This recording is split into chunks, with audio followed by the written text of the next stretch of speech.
आज दिनांक 7/2/2026 रोज शनिवारला धापेवाडा इथं वीर एकलव्य स्वर्गवास ज्योतिरामजी बर्वे जयंती सोहळा निमित्त समाज प्रबोधनाचे कार्यक्रम आयोजित केलेले आहेत। तर या कार्यक्रमाचे अध्यक्ष अखिल दिवार समाज समिती भंडारा मनोजी केवट सर, त्याचप्रमाणे उद्घाटक माननीय अशोकजी शेंडे विस्तार अधिकारी सडक अर्जुनी, त्याचप्रमाणे दीप प्रज्वलक गोविंदजी मकरे सर आणि ज्यांचे पुष्पगुच्छाने स्वागत झाले असे आदरणीय मंच। आपण सर्व एकत्रित येण्यामागचे कारण की सर्व एकत्र आल्याशिवाय कोणताही लढा आपण देऊ शकत नाही आणि एकटा कामगार कोणत्याही मालकावर दबाव आणू शकत नाही। तसाच आपण सर्व एकत्रित झाल्याशिवाय आपण सरकारवर सुद्धा दबाव आणू शकत नाही। त्यासाठी संघटित होणे अत्यंत महत्त्वाचे आहे। प्रास्ताविक मध्ये की रतनपुरे सरांनी सांगितले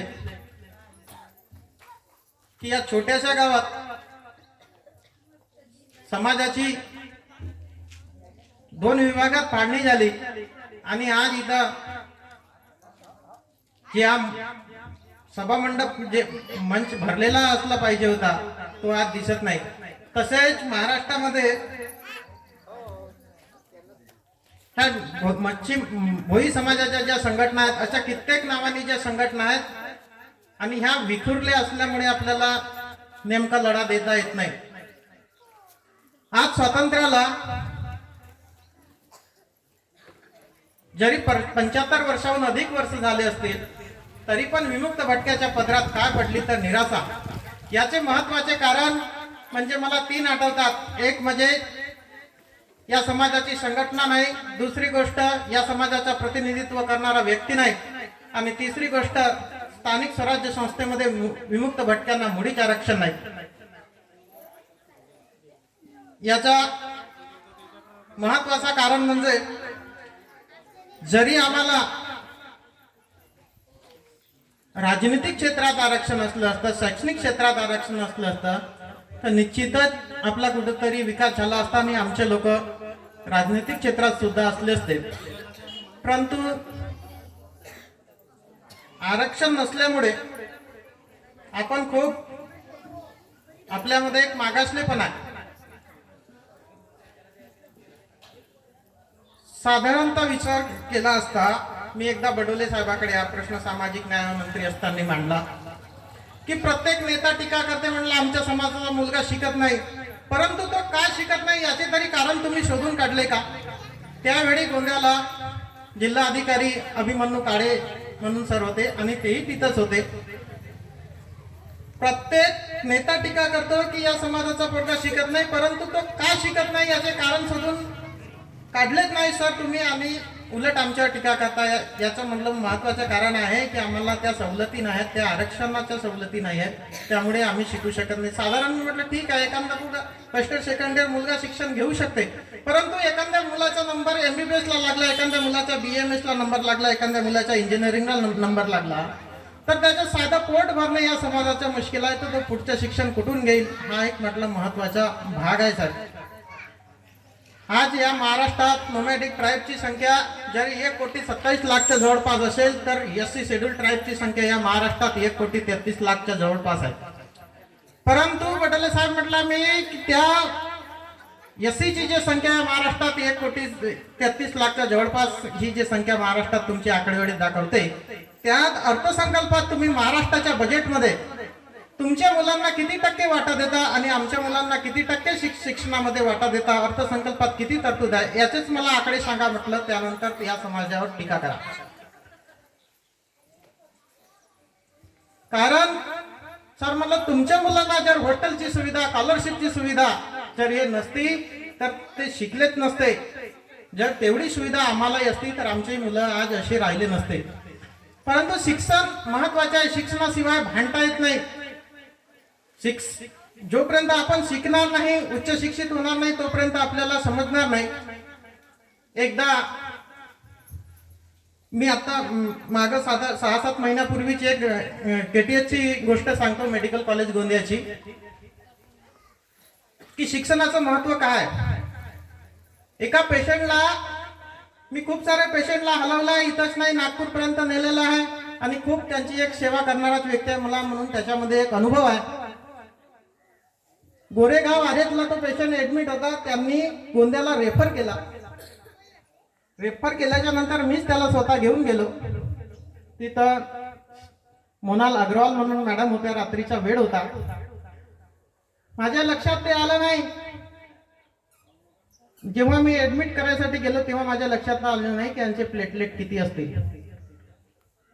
मोनाल मॅडमने त्यांची तपासणी केली आणि लगेच त्या पेशंटला रात्रीला पाठवून दिलं. मी सोबत घेऊन आलो. माझ्या लक्षात आलं गोरेगाव आल्याच्या नंतर की जरी मला त्या पेशंटची स्थिती जरा रस्त्यात आगळी वेगळी वाटली आणि ते मला समजलं, म्हणून मी एका लॅबवाल्याला रात्री 10 वाजे त्याला फोन केला आणि बोलावला लॅबमध्ये. मी म्हटलं काय नाही, यांची फक्त एक सीबीसी करून द्या मला. सीबीसी जेव्हा मी केलं तर त्या पेशंटचे मात्र 14,000 प्लेटलेट होते आणि 14,000 प्लेटलेट मध्ये त्यांनी तो पेशंट घरी परत पाठवला आणि माझा डोका खराब झाला. मी सरळ गोरेगावच्या आरएस मध्ये गेलो. म्हटलं या पेशंटचे 14,000 प्लेटलेट आहेत आणि या पेशंटला मेडिकल कॉलेजमधून परत पाठवण्यात आला आहे, म्हणजे हे कुठंतरी हे चुकी नाही का? या पेशंटला ऍडमिट करायला नको पाहिजे का? जर मला त्या गोष्टीच्या मी शिक्षणच घेतलं नसतं, जर मला त्या गोष्टीचा अभ्यासच समजला नसता तर मी त्या गोरेगावात येऊन त्या पेशंटच्या मी कधीच सीबीसी काढू शकला नसता. तो कसं शिक्षणामुळे कुठंतरी मला समजलं, म्हणून शिक्षणाची गरज आहे. मी परत त्वरितच आरेला घेऊन गेलो. त्यांनी एक ॲम्ब्युलन्सची व्यवस्था केली आणि लगेच त्याला गोंदिया केटीएसला मी आणलं आणि त्या मॅडमला मग सांगितलं, म्हटलं एवढ्या प्लेटलेटवर याला तुम्ही घरी पाठवता म्हणजे काय? तुम्ही डॉक्टर आहात, डॉक्टर की एक विद्या आहे, पण तुम्ही ह्या विद्येचा दुरुपयोग करू नका. तुम्ही जेव्हा मी त्याला आणलं तेव्हा सगळी तपासणी करून तुम्ही बघायला पाहिजे होता आणि नंतर त्याला सुट्टी द्यायला पाहिजे होती, परंतु तुम्ही असेच पाठवले. याच्यामुळे जर तुमच्या चुकीमुळे मॅडम याचा जीव जाऊ शकत होता आणि मी त्याला ऍडमिट केलो, ते वाचली. तर त्यामुळे विद्यार्थी मित्रांनो, मी ते सांगेन की शिक्षणाशिवाय माणसाला संघर्ष करता येत नाही. बाबासाहेबांनी जे म्हटलं, विद्या एक तलवार आहे. सील असलेला माणूस याच विद्येच्या तलवारीने दुसऱ्याला वाचवील, सील नसलेला माणूस याच विद्येच्या तलवारीने दुसऱ्याचा घात करील. अडाणी माणूस कोणास फसवू शकत नाही, पण शिकला सवरला माणूस अडाणी माणसात कसे फसवा हे त्याला अवगत राहते. आणि त्यामुळे त्याच कारणामुळे आपल्या समाजाची एक कुठेतरी फसवणूक झालेली आहे. त्यांच्याकडे सामाजिक न्याय मंत्री असताना माझ्यासोबत वाघमारे सर होते, नागपूरचे दीनानाथ वाघमारे सर, ते मरण पावले. त्यांनी एक प्रकर्तेने मला एक मुद्दा मांडण्यासाठी सांगितला होता की एससीला तुम्ही रमाई योजना देता, एसटीला सबरी योजना देता आणि आमच्या विमुक्त भटक्यासाठी एखादी घरकुलाची स्वतंत्र योजना या महाराष्ट्रात का राबवत नाही. तेच त्या सरांनी मला सांगितलं, तेच प्रश्न मी त्या बडोले साहेबांकडे मांडला आणि त्यांनीच ते सामाजिक न्याय मंत्री असताना यशवंतराव चव्हाण मुक्त वसाहत योजना ही महाराष्ट्रात लागू केली. 19ला महाराष्ट्रात यशवंतराव चव्हाण मुक्त वसाहत योजना लागू झाली, परंतु तिचा फंडच नाही. पहिल्या वर्षी मला वाटते फंड गोंदिया जिल्ह्यामध्ये मी समाज कल्याण ऑफिसला जेव्हा माहिती काढली तेव्हा 1,10,00,000 पहिल्या वर्षी फंड आला, दुसऱ्या वर्षी फंड आला 1,42,00,000, असा एकूण 2,52,00,000 फंड तिथं समाज कल्याणला होता. परंतु एक महाराष्ट्र सरकार एक घरकुलाला 1,24,800 रुपये महाराष्ट्र सरकार देते. बाकीची उर्वरित जे 1.5 लाखाची योजना आहे त्याच्यामध्ये उर्वरित ही मनरेगा देत असते आणि त्याच्या जरी डिवायडेशन जरी आपण केला तर जास्तीत जास्त 202 घरकुलं बसत होते. तेव्हा मी समाज कल्याण अधिकाऱ्याला विचारलं की या गोंदिया जिल्ह्यामध्ये मागणी 1353 घरकुलाची आहे आणि तुमच्याकडे फंड जे अवेलेबल आहे ते फक्त 204 घरापुरता मर्यादित आहे. मग असं का, आम्हाला तुम्ही का फंड देत नाही? म्हणून मी जेव्हा गोंदिया जिल्ह्याचे पालकमंत्री धर्माराव आत्राम होते तेव्हा त्यांची मी भेट घेतली आणि त्यांना एक सरळ पत्र, एक निवेदन दिलं आणि त्या निवेदनात स्पष्ट लिहिला आणि मी त्यांच्याशी चर्चा केली की 1353 घरकुलांना लागणारा निधी हा 16,88,54,400 एवढा आहे आणि तुम्ही फक्त गोंदिया जिल्ह्यामध्ये 2,52 लाख निधी आपल्याकडे उपलब्ध असल्यामुळे 200च्या वर फक्त 202 घरांना निधी उपलब्ध आहे, बाकीच्या उर्वरित घरांना निधी उपलब्ध नाही आहे. तर तुम्ही ही निधीची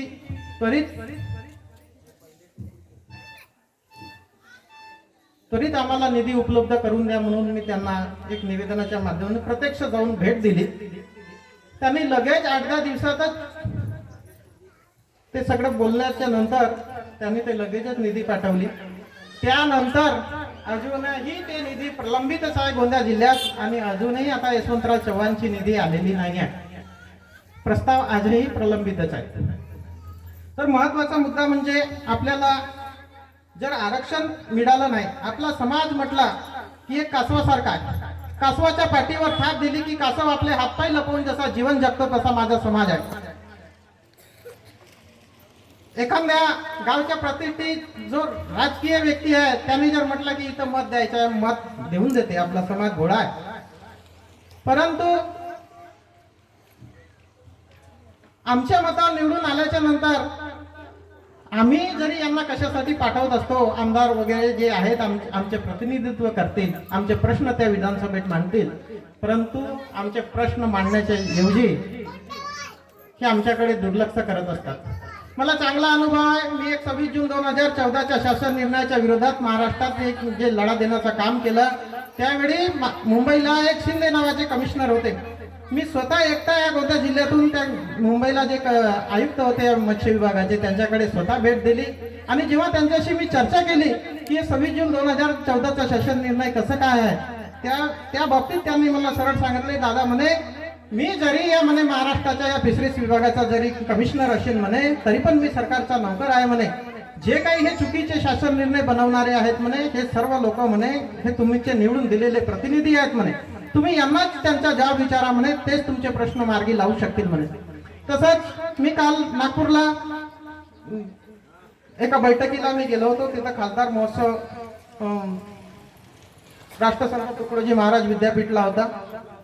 तिथं की आपल्या विभागाचे रामास्वामी म्हणून जे आता कमिशनर आहेत त्यांनी एकीकडे आमच्या मत्स्य विभागाचा जरी विचार केला तर 12 मे 2023च्या शासन निर्णय एवढा चुकीचा निर्णय केला की जे मत्स्य व्यवसाय जे करणारे लोक आहेत, जे आपले लोक आहेत, त्यांना वगळून अन्य माणसांना तिथं प्राधान्य देऊन तो शासन निर्णय चुकीचा ठरलेला आहे.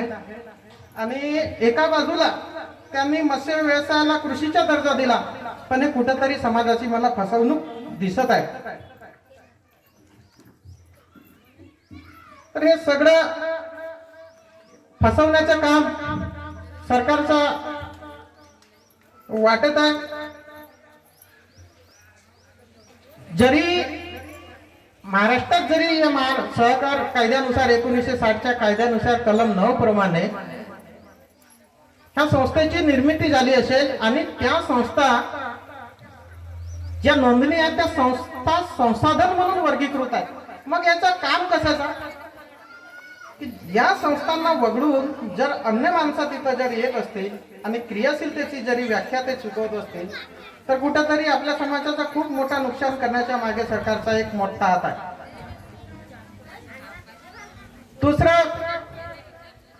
महत्वाचा विषय जरी म्हटलं तर आपल्याला आरक्षण, त्या योजना एक सरकारने प्रधानमंत्री मत्स्य संपदा योजना ही ठरवली होती. त्या योजनेमध्ये आपण ओबीसी देतो केंद्रात आणि SC ST ला जे मासेमार नाहीत त्यांना 60% त्याच्यात सूट होती आणि आपल्या ओबीसीला 40% सूट होती. आता एक सरकारने अजून एक धरती आबा योजना काढली. त्या धरती आबा योजनेमध्ये एसटीचे जे आहेत शेड्यूल ट्राईबचे लोक त्यांना 90% सबसिडीवर ती योजना आहे आणि आपले जे ओरिजिनल मासेमार आहेत त्यांना ती योजनाच नाही. जो मासेमारी समाज ज्याचा उदरनिर्वाह मासेमारीवर अवलंबून आहे, ज्याच्याकडे एकमात्र पोट भरण्याचं साधन आहे, हा गरीब समाज आहे. पण त्यांच्याकडे हे सरकारचं कुठंतरी दुर्लक्ष दिसत आहे. त्यासाठी आपण अखिल दिवर समाज विकास समिती मोठ्या ताकदीनं आरक्षणाच्या विषय आरक्षणासाठी आपल्याला जे आरक्षण मिळालेलं होतं ते आपलं आरक्षण त्यांनी हिरावून घेतलेलं आहे. 1911 पहिली जनगणना, दुसरी 1921 आणि तिसरी 1931 या इंग्रजांच्या काळात ज्या जनगणना झाल्या आणि 1936चा जे कायदा बनला त्या कायद्यानुसार आपली समाज ही बहुतांश समाज डुकराचा व्यवसाय करणारी, पालन करणारी, त्याचा मांस खाणारी ही समाज आढळली आणि त्यामुळे त्यांनी एससीच्या सूचीमध्ये इंग्रजांनी लिहून ठेवला. हे सगळं असताना भारत स्वतंत्र झाल्याच्या नंतरही आम्ही त्याच्यातच होतो. भारताचा संविधान 26 जानेवारी 1950 जरी लागू झाला तरी पण आम्ही एससीतच होतो. 10 ऑगस्ट 1950 आम्हाला त्याच्यातून वगळण्यात आला आणि हा आपल्याला खूप मोठा अन्याय आहे. जरी आम्हाला त्या एससीच्या सूचीतून जर वगळला गेला नसता आणि आम्ही आज जर त्याच्यामध्ये एससी मध्येच असलो असतो तर आज आमची परिस्थिती अशी राहिली नसती. आम्हीही त्या एससीच्या बरोबर आमचाही विकास झाला असता. आमचेही लोक स्थानिक स्वराज्य संस्थेमध्ये, आमदारकीमध्ये, खासदारकीमध्ये आमच्याही लोकांना प्रतिनिधित्व मिळालं असताना आमचेही लोक तिथं राहिले असते तर हे आमच्यावर आज अशी पाळी आलेली नसती. पण आमच्यावर एक प्रकारच्या सरकारने खूप मोठा अन्याय केलाय आणि त्या अन्यायाचा लढा आपल्याला त्या अखिल दिवर विकास समितीचे अध्यक्ष माननीय मनोजजी केवट सर यांनी जे पुढाकार घेतलेला आहे आणि ते सातत्याने प्रयत्न करत आहेत की आपल्याला हा आरक्षण मिळवूनच घ्यायचा. आपण काही नवीन आरक्षण याच्यामध्ये मागत नाही. जे सरकारने आम्हाला जो अगोदर दिलेलं होतं तोच आम्हाला आरक्षण फक्त लागू करा, आमची काही दुसरी मागणी नाही असं अखिल दिवर विकास समितीचे सगळ्यांची म्हणजे तीच मागणी आहे की आम्हाला पूर्ववत लागू असलेले आरक्षण आम्हाला परत लागू करा. त्यासाठी सर्वांना माझी अशी विनंती आहे की त्यांनी सगळे एकजुटीने येऊन आपण सरकारशी लढा देऊन आपले जे आरक्षण आहे ते आपण मिळवून घेऊ. यासाठी सर्वांनी तन मन धनाने सहकार्य करावा अशीच माझी अपेक्षा आहे. आणि आयोजकांनी मला इथं 2 शब्द बोलण्याची संधी दिली त्याबद्दल मी त्यांचे धन्यवाद मानतो आणि आपल्या शब्दांना विराम देतो. जय हिंद, जय भारत.